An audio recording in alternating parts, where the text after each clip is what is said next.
حکومت کو بھی ان باتوں کا ادراک ہے, احساس ہے؟ کیا حکومت اور جو طاقتور حلقے ہیں وہاں پہ آپ کو ارج یا ضرورت نظر آتی ہے کہ ٹھیک ہے طاقت تو ہمارے پاس ہے لیکن پھر بھی ہمیں جو ہے کہیں نہ کہیں سیاست کو نارملائز کرنا ہے, حالات کو, ٹیمپریچر کو نیچے لانا ہے؟ یہ آپ کے خیال میں حکومت یہ فیل کر رہی ہے کہ نہیں ضرورت ہی نہیں ہے, ہم نکال لیں گے 5 سال اسی طریقے سے؟ میرے خیال میں شہزاد صاحب اس میں زیادہ کوشش جو مجھے کم از کم جو بات چیت ہوئی ہے حکومتی حلقوں سے یا اسٹیبلشمنٹ کے حلقوں سے, مجھے اس میں اس ضرورت کے اوپر زیادہ زور لگ رہا ہے کہ جیسے عمران خان صاحب کی ایک متبادل لیڈرشپ جو ہے وہ کم از کم اسے ڈھونڈا جائے اور اس کو جو ہے وہ باغ دوڑ سنبھالنے دی جائے پاکستان تحریک انصاف کی, اور کچھ ان شرط شرائط کے اوپر جو ہے وہ کام کیا جائے. مجھے جس قسم کا رویہ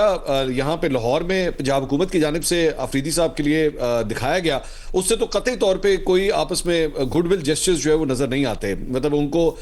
جہاں پہ ان کا ایکسیس جو ہے وہ روکا گیا, اس سے کلیئر کٹ نظر آ رہا تھا کہ کم از کم پنجاب حکومت ان کو کوئی ایزی ٹائم جو ہے وہ نہیں دینا چاہتی. اور اسی طرح جس قسم کی شرط و شرائط ہو رہی ہے, انصار عباسی صاحب نے جنگ کے اندر یہ خبر دی کہ جناب 8 فروری کے الیکشنز کے اوپر جو ہے وہ کوئی بات نہیں ہوگی. اب یہ ایک ایسی چیز ہے جو پی ٹی آئی تو خود ڈیمانڈ کرتی ہے, 2 چیزیں بیسک ڈیمانڈ کرتی ہے. وہ کہتے ہیں جی ہمارا مینڈیٹ واپس کریں اور عمران خان صاحب کو رہا کریں. تو 8 فروری کے حوالے سے تو پہلے ہی ابھی مذاکرات شروع نہیں ہوئے اور حکومتی سائٹ سے جو ہے وہ یہ کہہ دیا گیا کہ جی اس پہ تو بات ہی نہیں ہو سکتی. جب اس پہ بات نہیں ہو سکتی, پیچھے رہ گیا عمران خان صاحب کی رہائی, تو میرے خیال میں حکومت کا تو ویسے ہی وہ سٹکنگ پوائنٹ ہے, وہ عمران خان صاحب کی رہائی جو ہے وہ کیوں افورڈ کریں گے یا کیوں دیں گے وہ. سو اس لیے